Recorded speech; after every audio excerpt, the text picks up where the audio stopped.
You know how you get when you go a couple of days without showering? You start to smell, your skin and hair starts to feel oily. I bet you hate it. Well, if you do, I've got some news for you. You are not cut out for pre-industrial life. Because before the Industrial Revolution, that unshowered state was pretty much the normal. In the Middle Ages, it was considered unhealthy to submerge yourself in water every day. According to one French doctor in 1655, quote, "Bathing fills the head with vapors. It is the enemy of nerves and ligaments, which it loosens in such a way that many a man never suffers from gout except after bathing." Instead, doctors recommended clogging one's pores with dirt and oil to prevent disease. The few people who could afford bathtubs and to make hot water for them looked down on this practice. England's Queen Elizabeth I insisted on bathing once a month, making her an absolute clean freak by 16th century standards. France's King Louis XIII wasn't bathed once until he was 7 years old. Sitting in a tub of water and your own filth was never all that appealing to them. But as water pumps began to improve in the late 18th century, attitudes slowly started to change. Charles Dickens used them to install a shower system in his house and became an early advocate for the daily shower. Several progressive voices of the Victorian era followed, arguing cleanliness was next to godliness. But the reason we became obsessed with personal hygiene is because people were trying to sell us personal hygiene. In 1886, the celebrated English painter Sir John Everett Millais exhibited a new painting. Inspired by a 17th century Dutch painting, it featured a 5-year-old boy staring at a bubble he had just blown out of a pipe. Millais called it a child's world, but it soon became better known by another name: Bubbles. The painting was then seen by Sir William Ingram, the managing director of the Illustrated London News, who got permission to reproduce it for his newspaper. And when a soap manufacturer saw Bubbles in the Illustrated London News, he decided to acquire the rights. To explain why, I need to tell you about this soap manufacturer. Thomas James Barrett was born in London in 1841. It seems he had something of a middle-class upbringing, and after completing his education, he got a job as a traveling salesman for Pears Soap. Working for the company, he met the founder's great-granddaughter, Mary Pears, and married her in 1865. That same year, he went into partnership with her father, becoming the company's bookkeeper, and forever tying himself to the firm of A&F Pears. Among other things, Barrett was interested in chemistry and experimented with soap production, making various dyes and trying to create pure soap. But his truest calling was in selling the product. Not in the door-to-door way like how he started, but in a mass advertising way. He took it upon himself to write copy for the ads, and it was totally revolutionary. He didn't so much refer to it as soap, but rather as Pears. His tagline, "Good morning, have you used Pears soap?" was used so widely that it not only grew brand recognition, it changed the way people saw personal hygiene. Many people began, for the first time, washing themselves every morning. And the copy was only the half of it. What really captured the customer's attention was the pictures. Beautiful, eye-catching illustrations of people using the product. And those imaginary users were almost always from the rising middle class, demonstrating a certain virtue of cleanliness. And the customer base, those aspiring to rise in social position during the Second Industrial Revolution, identified with the images and started bathing daily as a means to advancement. And by changing consumer habits, A&F Pears grew considerably. Barrett took over the company and turned Pear soap into one of the world's leading brands. Because it was a private company, it's difficult to say how much financial growth there was exactly, but it must have been astronomical. And among the images Barrett used to promote Pears was the Bubbles painting. He bought the rights to use it from Millay for £2,200, roughly $360,000 in modern terms, and slapped the Pears logo on top. Millay was accused by fellow artists of selling out, and in the age of industrial mass consumption, accusations of selling out were only going to get more common. Barrett, meanwhile, went down in history as the father of modern advertising. The marketing genius of Thomas J. Barrett may have been unprecedented, but the truth is, advertising had been around for a very long time. And before Barrett had his opportunity to sell soap with it, the Industrial Revolution had started creating a whole new advertising industry. Here's what happened.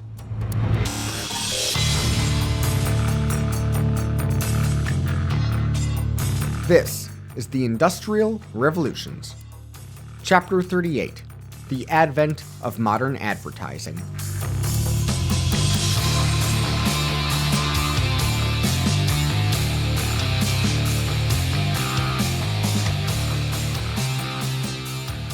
Alright, so this is the final regular chapter of 2019. But don't worry, I'm going to be posting a special holiday bonus episode on Christmas Eve.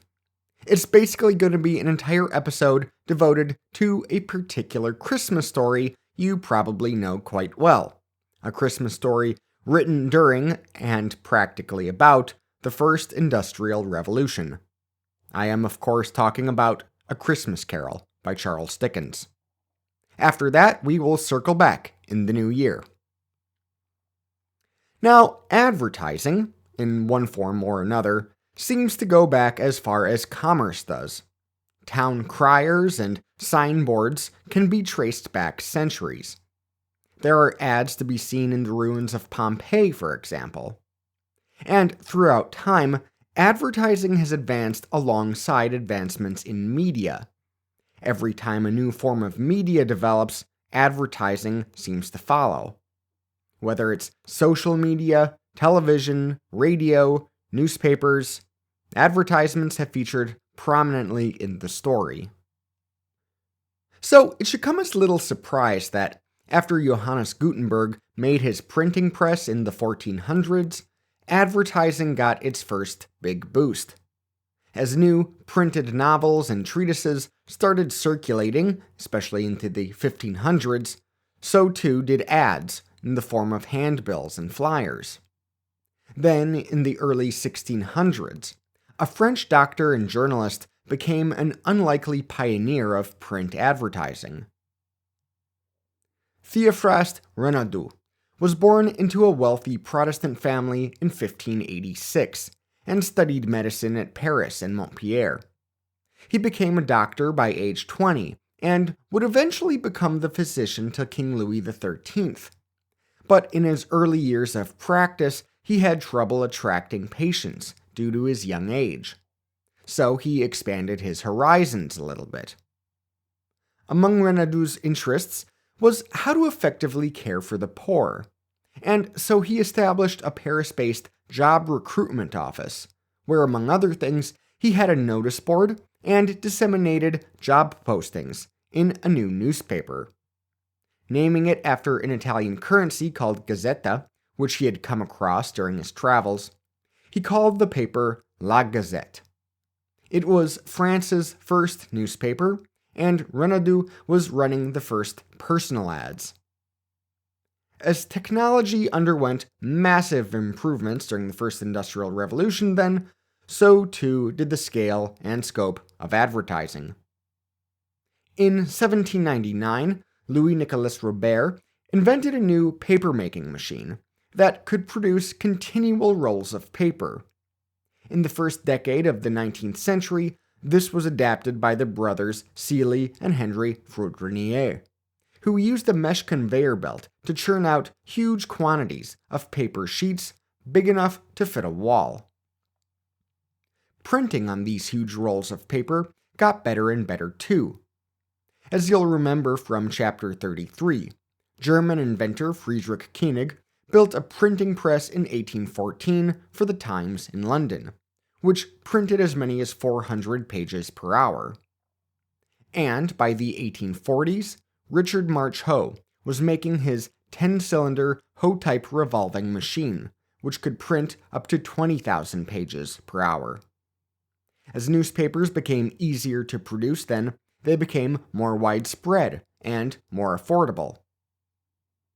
Among the individuals who profited from this opportunity was one William Taylor. Born in London in 1739 or 1740, not much is known about Taylor.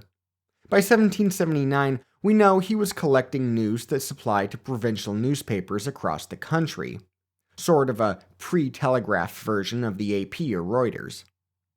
But he was competing with other news aggregators, and he was struggling.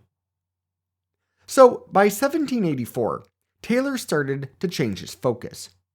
He established a new agency at No. 5 Warwick Court, Newgate Street. Instead of collecting news, he would collect advertisements to get placed in papers. So, if you were a merchant in London trying to sell your goods in, say, Southampton, you'd get Taylor to place an ad in the local Southampton newspaper. He'd get a percentage of whatever rate the paper charged.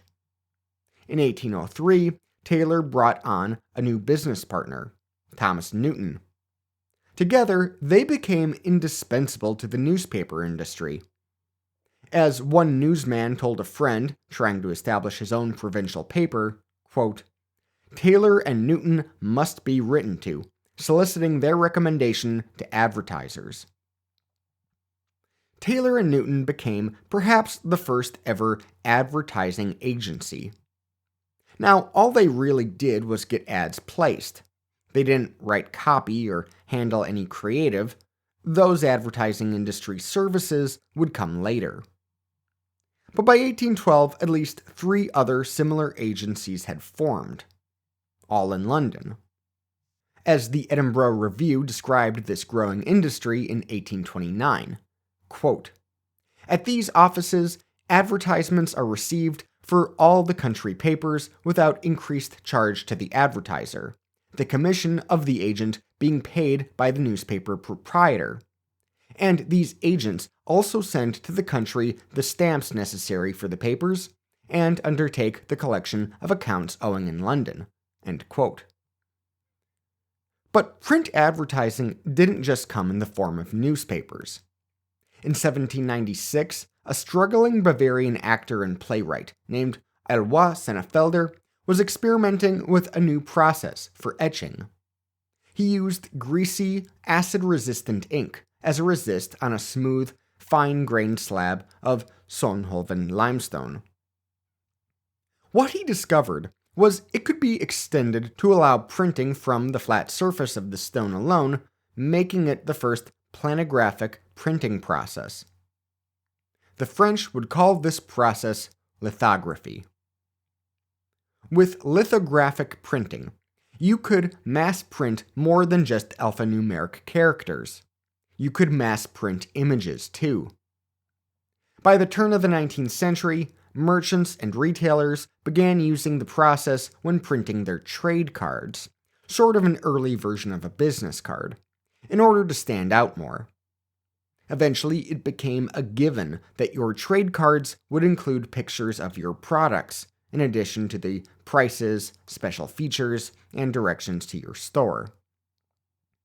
By 1837, a multicolor lithography process, chromolithography, was invented by a Franco-German lithographer named Godfrey Engelmann. And although these new techniques in papermaking, printing, and lithography were important for a great many reasons, perhaps the most substantial one was the ability for merchants to more effectively sell their products in the age of mass production. More and more, mass production meant mass consumption.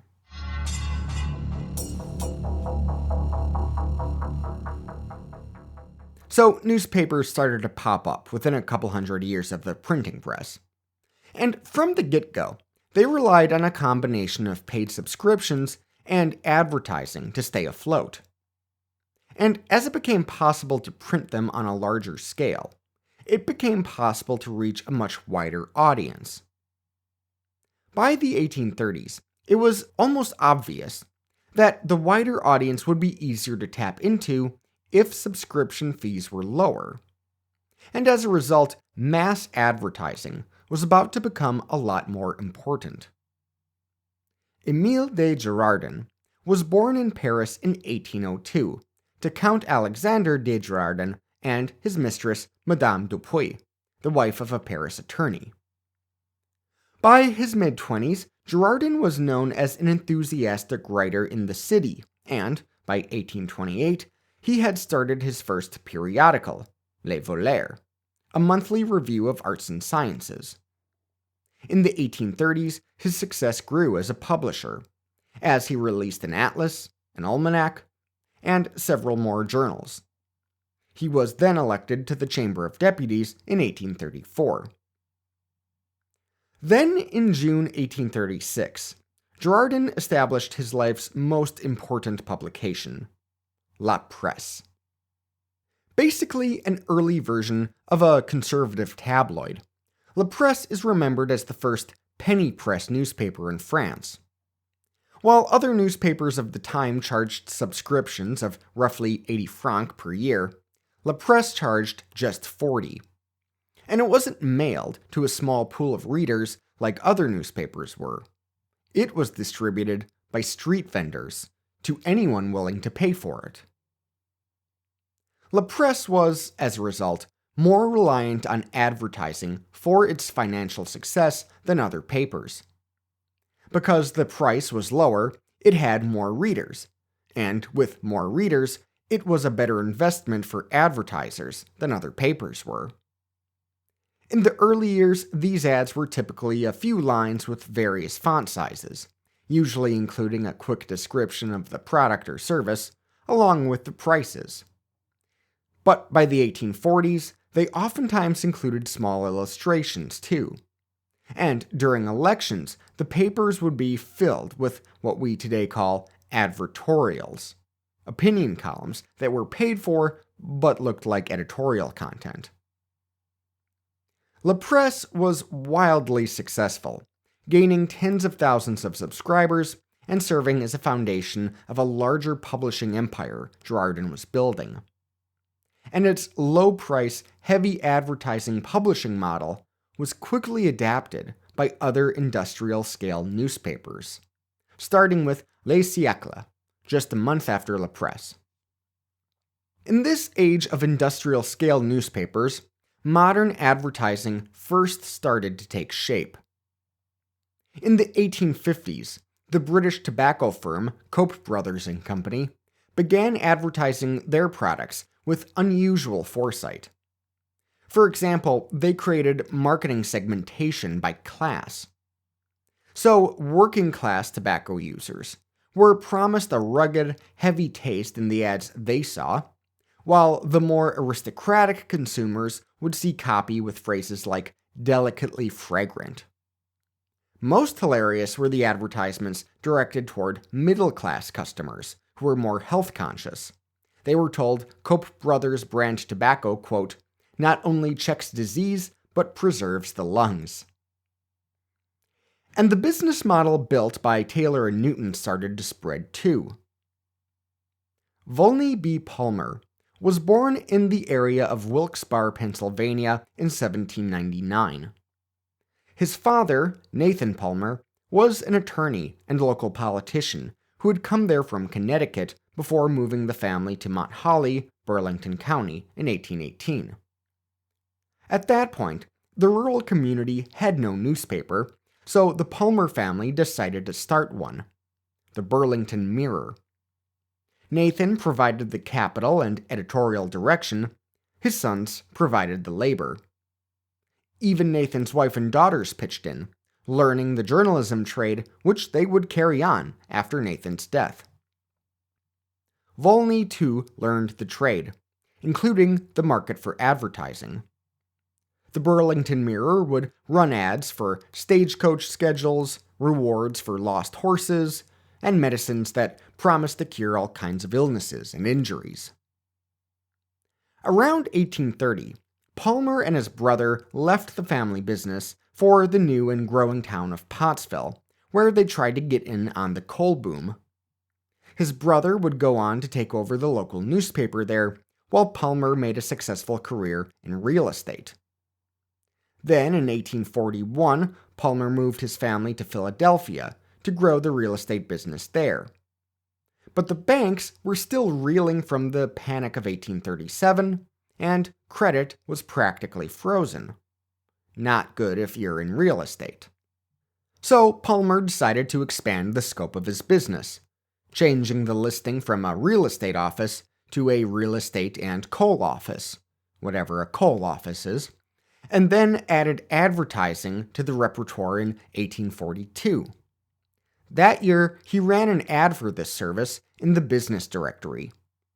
Quote, "Advertisements and subscriptions received for some of the best and most widely circulated newspapers in Pennsylvania and New Jersey, and in many of the principal cities and towns throughout the United States, for which he has the agency, affording an excellent opportunity for merchants, mechanics, professional men, hotel and boarding house keepers, railroad, insurance, and transportation companies, and the enterprising portion of the community generally, to publish extensively abroad their respective pursuits, to learn the terms of subscription and advertising, and accomplish their object here without the trouble of perplexing and fruitless inquiries, the expense and labor of letter writing, the risk of making enclosures of money, etc., etc." End quote. V.B. Palmer's Real Estate and Coal Office and Newspaper Agency, yes, that's what the business was soon called, grew very slowly. But as it did, the advertising service became a bigger and bigger share of the work. Newspaper publishers were starting to grow dependent on the business Palmer was sending them. By 1849, Palmer renamed it the American Newspaper Subscription and Advertising Agency, the first time we know of the words advertising agency being used like that. He claimed to be the sole representative of 1,300 of the nation's 2,000 or so newspapers.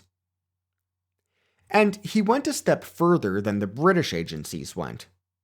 He would meet with advertisers and craft specialized strategies to fit their needs, organizing presentations to them outlining how their dollars would be spent and where. And for this work, he would charge a 25% commission on top of the total expenditure to the papers. Now, Palmer wasn't doing any of the creative work. Ad agencies wouldn't start providing that service until the late 19th and early 20th centuries. But he did successfully make the case for his business model, arguing that his customers were saving time, energy, and ultimately money by engaging his expert services rather than trying to place all the ads on their own. He was an economic specialist, tapping into that division of labor Adam Smith was talking about. Shout out Chapter 10. Not only did Palmer's business grow, but he was soon joined by competition. And after he died in 1864, his company was bought and went through a series of mergers and acquisitions. In 1877, it was finally incorporated as part of N.W. Ayer & Son, which revolutionized and set the standards of American advertising going into the 20th century.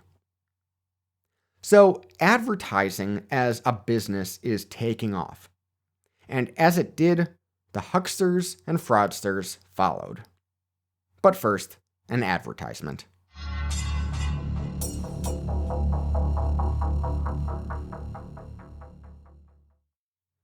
In 1903, an ad man named Daniel Lord told a story about a meeting he had with a client from his early days in the business, The client had scolded him.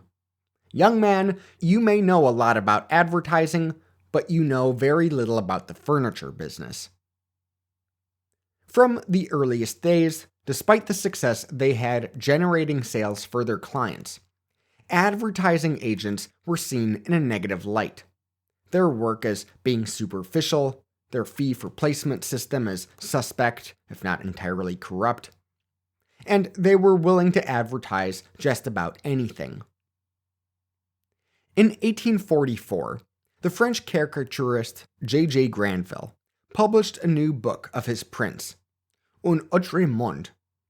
It begins with a character explaining, quote, "My name is Puff. That says enough." In this story, Puff is a former journalist who resorts to schemes when he is out of work. The story underlines the 19th century associations between journalists, publicists, and charlatans. In those days, the word puff would have been familiar to readers.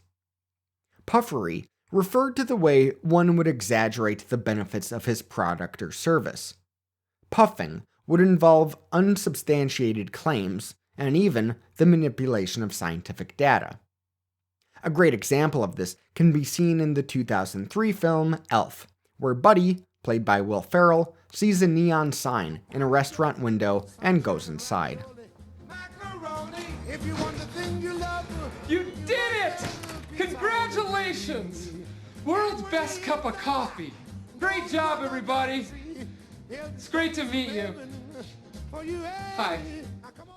Everyone in the restaurant, including the staff, looks at him with jaded expressions. Everyone in there knows it is not the world's best cup of coffee. It's a whole lot of puff. And puff was a constant problem with ads in the 19th century. Among other things he promises in Un autre monde, Dr. Puff, yes, he's also a quack doctor, is a steam-powered concert where perfect machines have taken the place of musicians. He then reviews his own steam-powered concert, which he finds to be a masterpiece, and modestly concludes, quote, "Dr. Puff has lavished on all his assistants the care of his art with a disinterest above all praise." Dr. Puff later takes a wife, a woman named Advertising. The satire was hitting over the head at an obvious point. Newspapers were printing ridiculous commercial claims alongside what was supposed to be objective journalism. Medicine show language could be found alongside serious reporting. And because money was changing hands, nobody was questioning the validity of claims.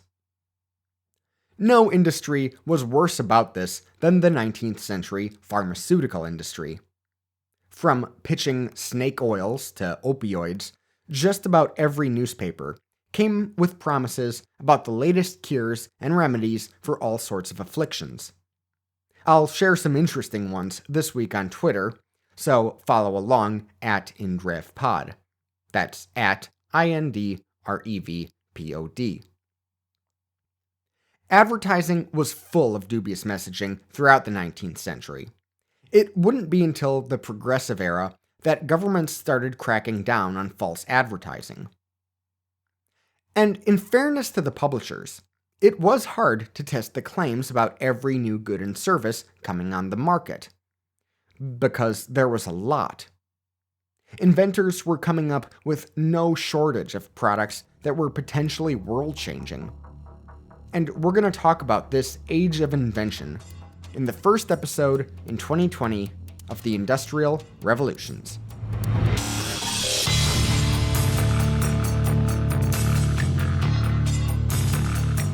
Don't forget to come back next week for the holiday bonus episode about A Christmas Carol.